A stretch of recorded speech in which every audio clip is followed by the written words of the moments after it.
Hello and welcome to our Q1 2023 quarterly product update. We say Q1 as we always try to focus on the past quarter first in these sessions.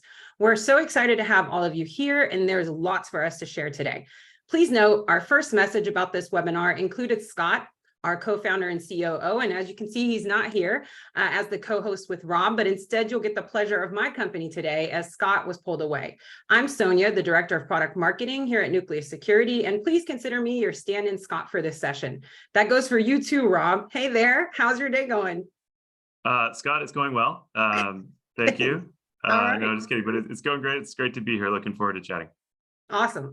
So why are we here? Well, for those of you relatively or completely new to Nucleus Security, we provide these quarterly updates to give you both existing and future customers a look inside some of the things that are happening with our product a few times a year. We also like to give anyone unaware of Nucleus Security and why we do Vulns good a quick intro to who we are and what we do. So by Vulns, we mean vulnerabilities, and by good, we mean significantly better than what you're likely doing now. We'll start with a quick Nucleus intro today, then dive into today's agenda, which includes one of our latest releases and our upcoming roadmap and other events, plus a dedicated time for Q&A. So to begin with our intro, Nucleus is a vulnerability management innovation leader that's just getting started. We empower you to not only work on, but also track and report on the vulnerabilities that actually matter so you can stop spending tons of man hours on those that don't with the support of our SaaS platform. Our integrations are vast, enabling you to get more out of the tools that you're already using and even continue working in them if preferred. And with the threat intel, business context, and smart automations embedded in our platform, we ensure that you can pivot to an intel-led, risk-based vulnerability management approach with the latest info in real time almost immediately, which you can then operationalize and act on quickly. With Nucleus, you clearly understand what needs to be fixed, why it needs to be fixed, where it needs to be fixed, and who needs to fix it. So you can officially break up with the more legacy or traditional ways of managing vulnerabilities, or more accurately, managing spreadsheets with siloed teams, data, and tools. So feel free to visit our website at nucleussec.com or request a personalized demo or connect with myself or Rob for more information on LinkedIn. With that, I'll pass the baton to Rob to start diving into our latest and most exciting product releases. Rob? Awesome. Thank you, Sonia, and thank you everybody for joining us today. I'm happy to talk with you about what we've released in Q1 of this year and also give you a peek into what to expect from us in the future. So I'll start by kind of describing the way that we think about our responsibilities to our customers. So we divide our strategic priorities into these three categories, and this will be a theme that you see from us if you tune into future webinars from us describing our product process. But we think about several different ways in which we provide capabilities to our customers. So the first is data processing. This is where we focus on getting our customers' data onto the Nucleus platform quickly, reliably, and in a way that makes them feel confident in the quality and the comprehensiveness of that data. So throughout the year and throughout the lifetime of the company, we're going to be adding to our existing roster of integrations. We have a number of integrations with scanning tools and various different security integrations, workflow integrations, and so forth. This is a very important part of the value that Nucleus has to our customers, and so we'll be continuing to focus on that over time. The platform experience category regards how you experience your data once it's on the Nucleus platform. So how do you manage access? How do you get the data to do what you want it to do with automation rules and so on and so forth? How do you kind of understand what your vulnerabilities are doing, what your status is, and manage workflows there? So a very important piece, and you'll see we made a lot of changes in that area in Q1, all very positive ones, including our biggest release of the quarter, Asset Group Access Control, which I will refer to later on in the presentation. And the final category is kind of closing the loop on vulnerability management for our customers. Basically, how do we make the data that you've ingested into Nucleus, that you've managed using the Nucleus console, into something that's useful for remediation teams within your organization? So having a great view of your data is important. Being able to manipulate your data how you see fit and make it useful for you is important. But it's also extremely important to get that information to the right people so that they can actually patch your vulnerabilities or do whatever they need to do to remediate them. So this involves all the changes we're making to make that process easier and more reliable for you so that you can automate things and just get better at vulnerability management as an organization, which is our goal to support you in, of course, at the end of the day. So those are the categories, and now I'll walk through what we did in Q1 in each of those.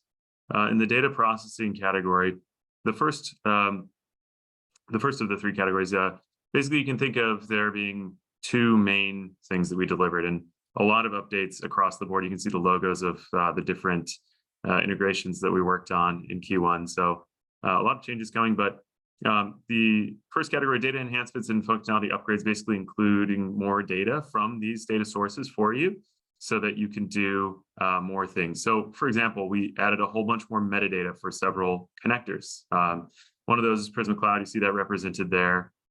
So for example, maybe the ownership of a particular vulnerability on a container is dependent on what Kubernetes cluster it's part of, for example. So we're importing that information into Nucleus. And you can refer to that in an automation rule so that you can, assign a vulnerability to that owner in an automated fashion. So all you have to do is pull the data into Nucleus, and all of that gets represented right there. So useful feature there. Another thing, GitHub sends out webhooks when a repository is removed from GitHub. We are now respecting that webhook and processing it and digesting it. So we will remove that asset from your Nucleus instance if we receive that webhook, if you set that up. So just more kind of ways to make your data work for you and make that ingestion processing of that data include more information so that you can do more with it and accomplish more things. That's really at the heart of what our value proposition is to you, making your data easier to digest and so on. The second category there, Sonia, was also the enhancements to performance. It's hard to kind of go into specifics on any one of these, but just wanted to highlight that that's always something that we are working on, making sure that when you say to ingest your Rapid7 data, your Qualys data, et cetera, that we're doing that at a rapid pace, and that ingestion takes place reliably and quickly. So a lot of work going on in that category, and that'll, of course, continue into the future. So now we can move on to the next one, and I can talk about. Sorry about that. No, it's okay. It's okay. I can talk about what we're doing on the platform. So one of the big releases that we had in the console early on in the quarter, you might have heard us talk about, is status expiration. So this is a really interesting feature, and if you are involved in an organization that has complex vulnerability management workflows, think about this. This is a kind of feature that can help you make that process more easy. What you can do with it is, for resolved vulnerability statuses, you can set an expiration date for those. So for example, if you want to accept the risk on a vulnerability, you can accept that for a defined length of time that you set, and then also have a status that vulnerability reverts to when that time period has elapsed. So it's extremely useful. You don't have to come back and manually change a status again, setting reminders outside of the platform.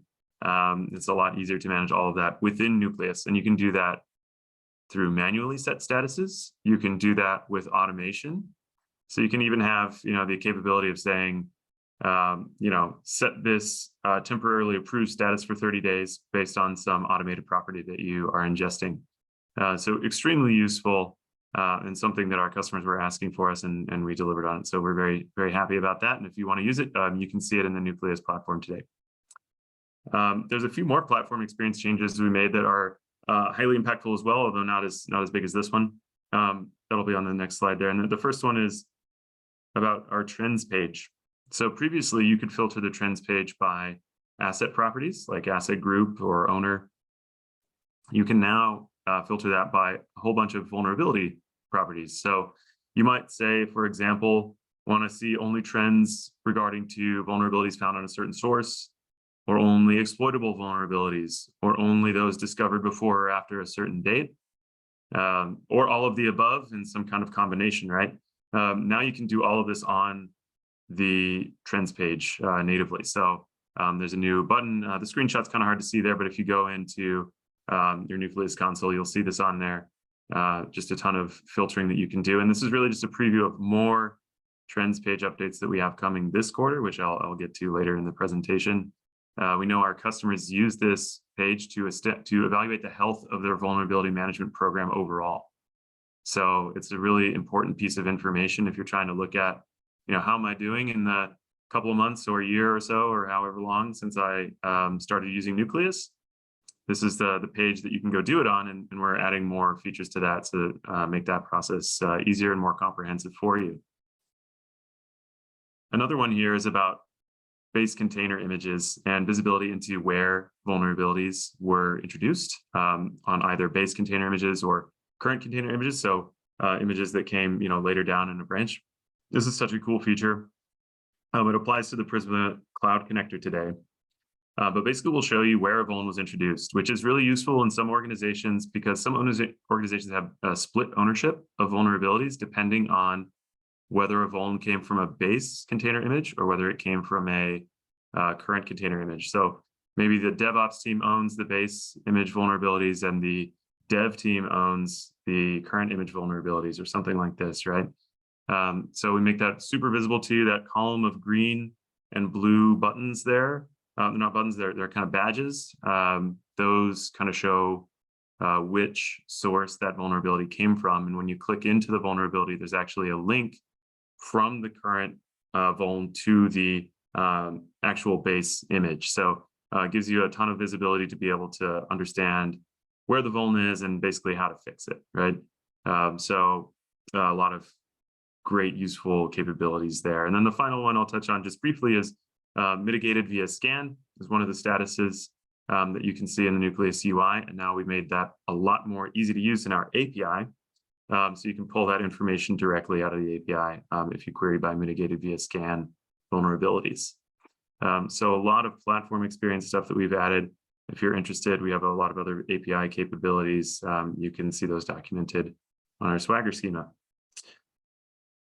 So let's talk about remediation enablement, the last of the three categories that I mentioned up front. We have a lot that came in Q1, and we're going to be continuing putting a lot of focus on this in Q2. But we've added some new rule criteria for ticketing automation rules. So within Nucleus, you can use automation to create tickets in a connected workflow management system like Jira, ServiceNow, or some other ones. And you can set criteria for findings and for assets to say, under these conditions, create a ticket. And what we did was we added assignees and assigned team as criteria that you can use. So now you could say, if a vulnerability belongs to this person, create a ticket for this person, or create a ticket in this project, for example, right?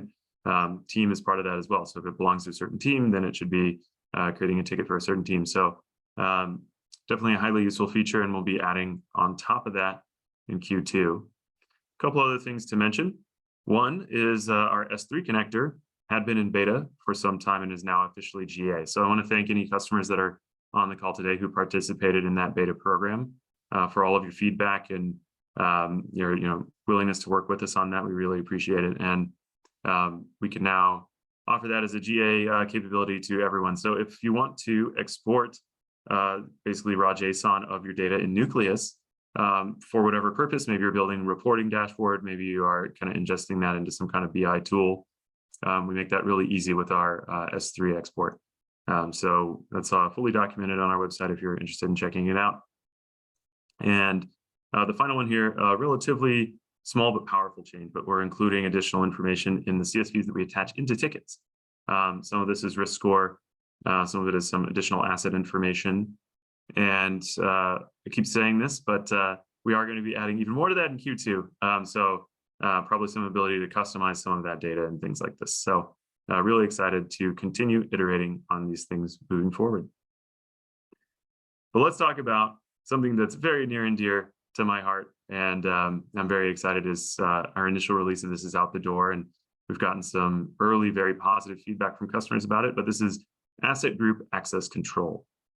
So what is Asset Group Access Control? Basically, it's an ability to give least privilege access to data within a project in Nucleus to members of your organization.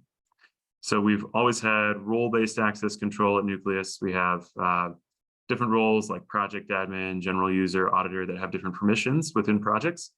But always, until now, your data, once it's in a project, is accessible, viewable to everybody, regardless of role within that project.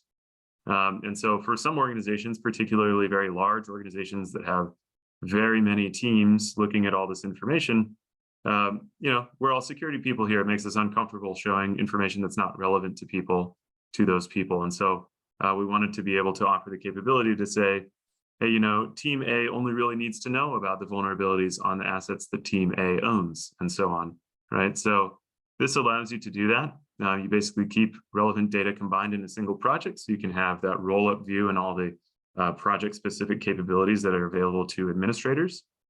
But you can also have the asset and vulnerability specific information assigned only to the specific people who need that information.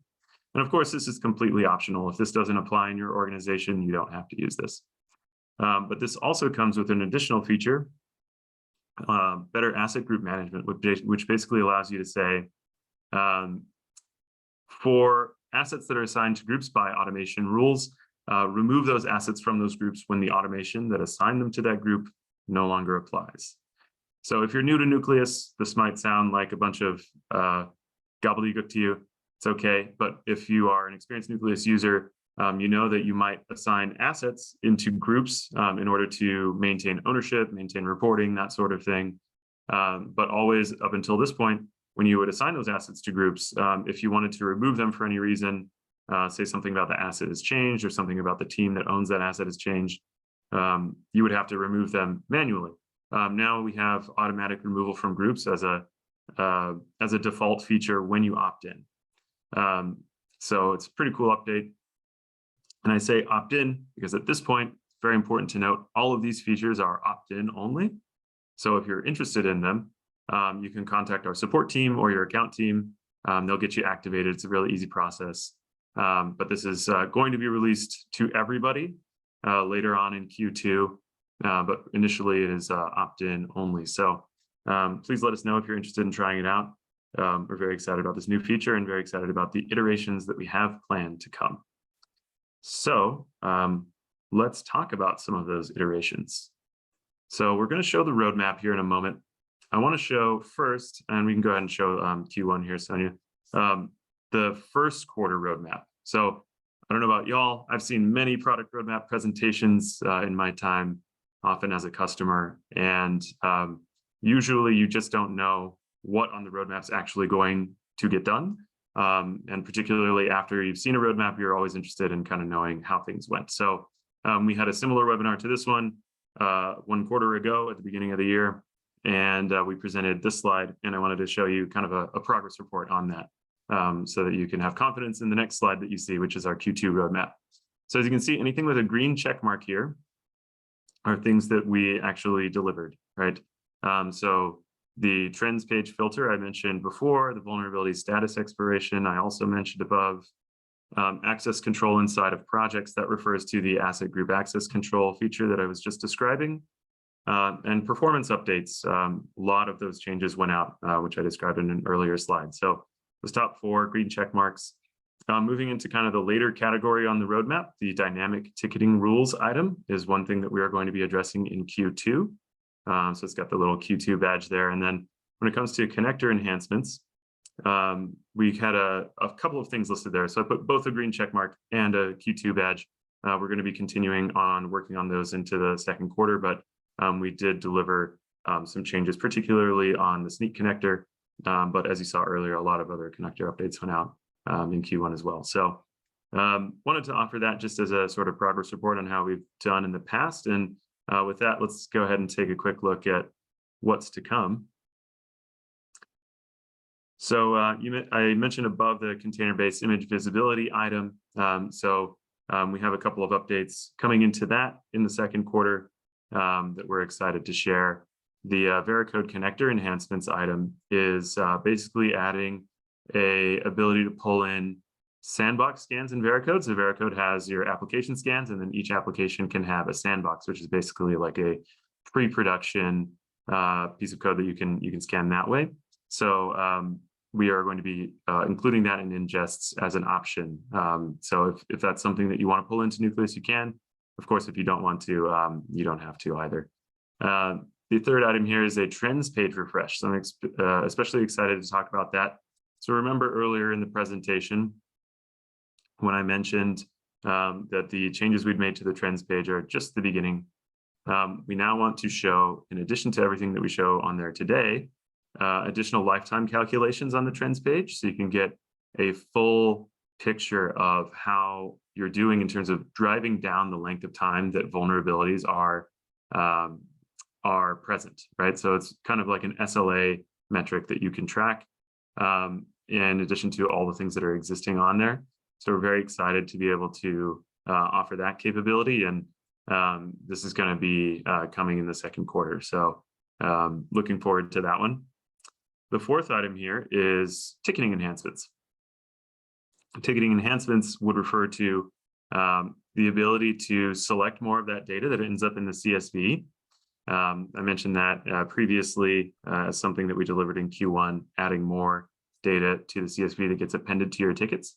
We want to offer you more capability to control what goes into that. And we also want to offer more capability to make assignments dynamically.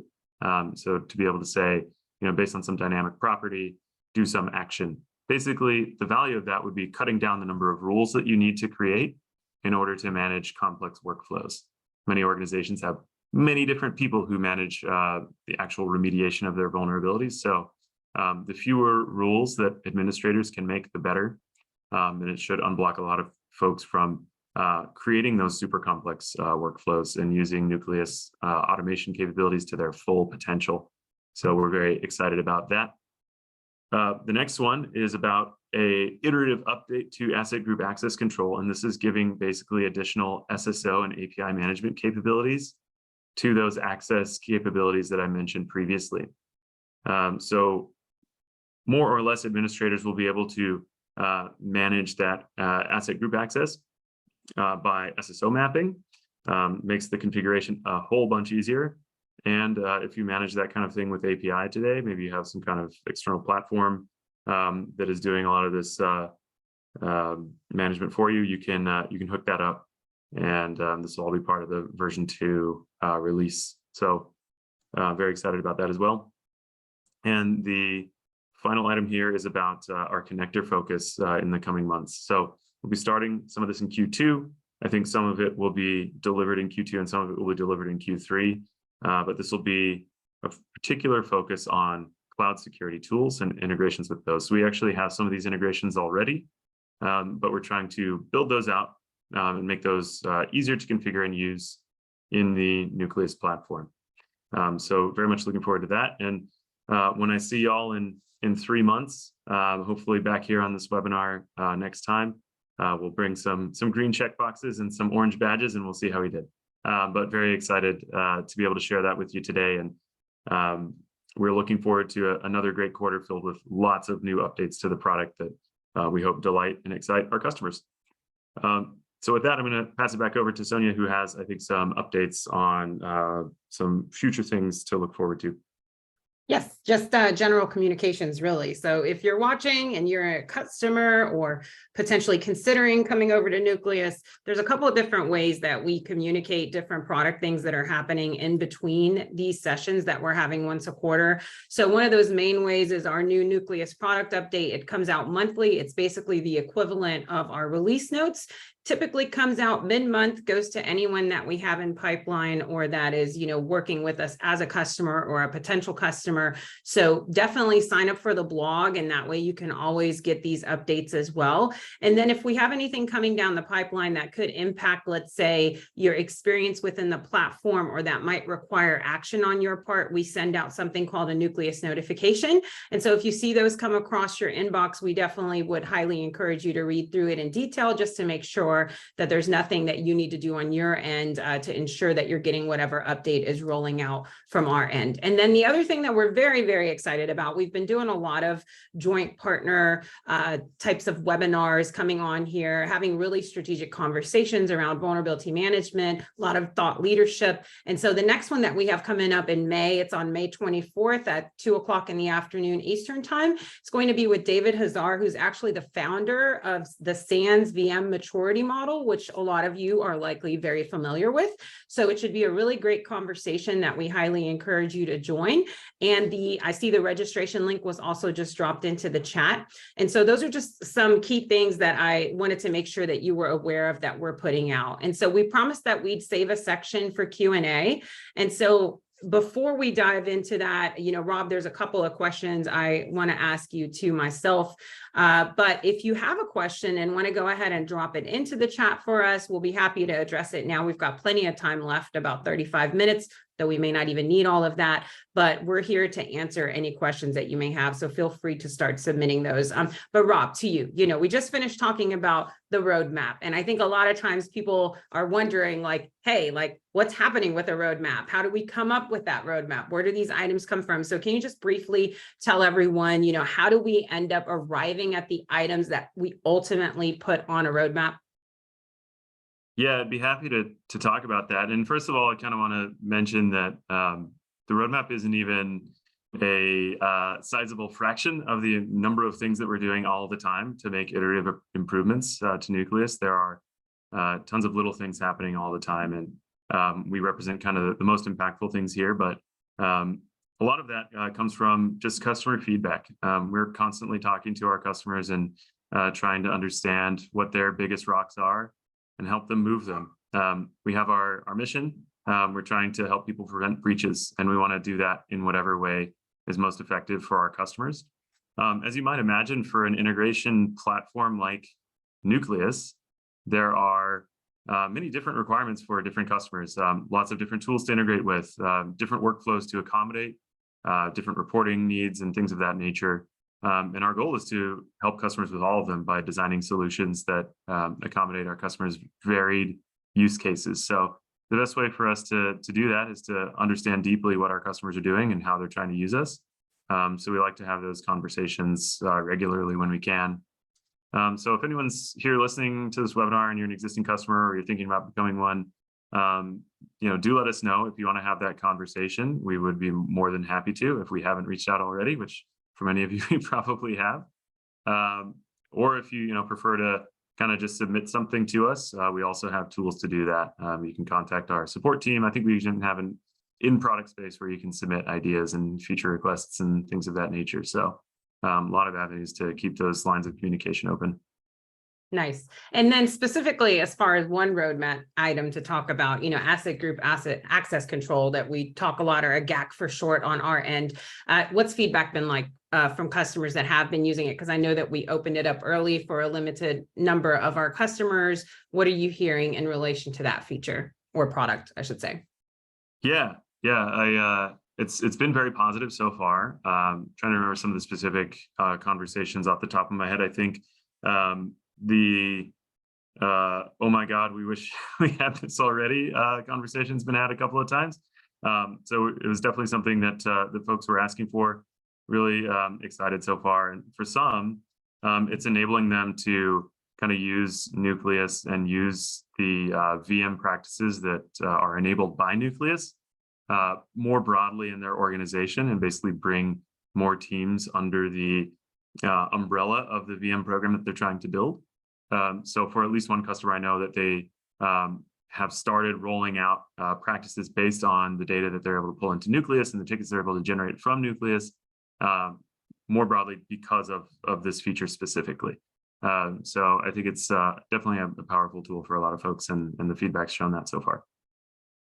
Awesome. Okay, so here's some questions coming in from our audience. First one, excited about all the new features that were presented, especially the vulnerability trends filters. I have a question regarding your ticketing connectors, more specifically Jira. Is that bi-directional, and how does it work in Nucleus? Yeah, so Jira is bidirectional to a degree. If you update a status in a Jira ticket, for example, that status will be reflected in Nucleus.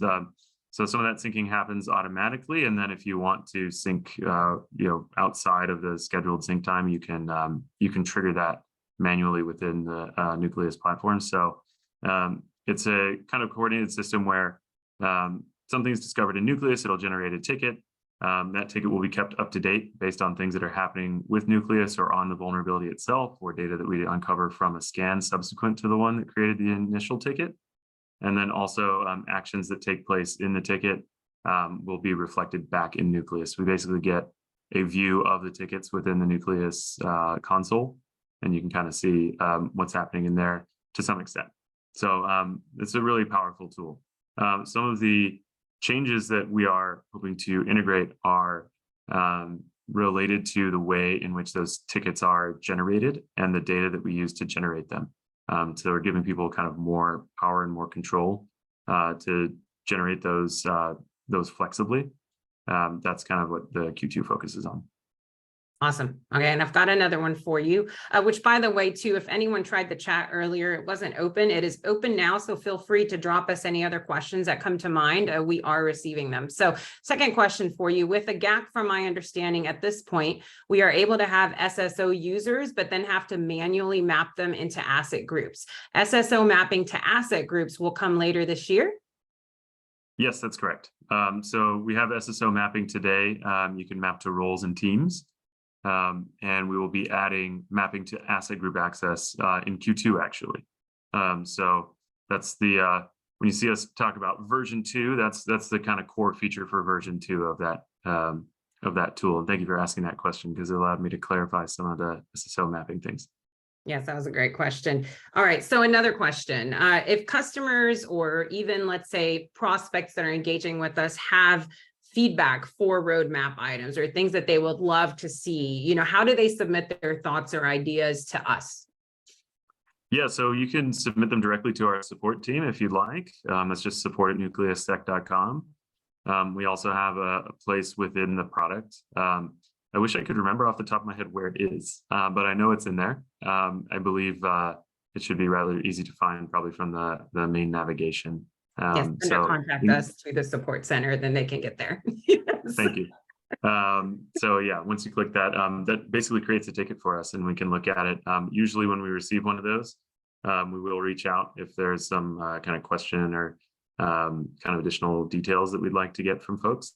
But anything's a really valuable source of information and feedback for us. Awesome. All right. So I'm looking, I don't see anything else in the chat, but I'll give it another minute or two in case anyone else has anything else for us before we hop off. I will ask you another, let's say non-roadmap related question. Rob, you and I have been here at Nucleus about the same amount of time, which would be end of October, early November last year, this past year, so less than a year. But since starting here, what are some things that you've learned or that you've seen in your time here at Nucleus so far?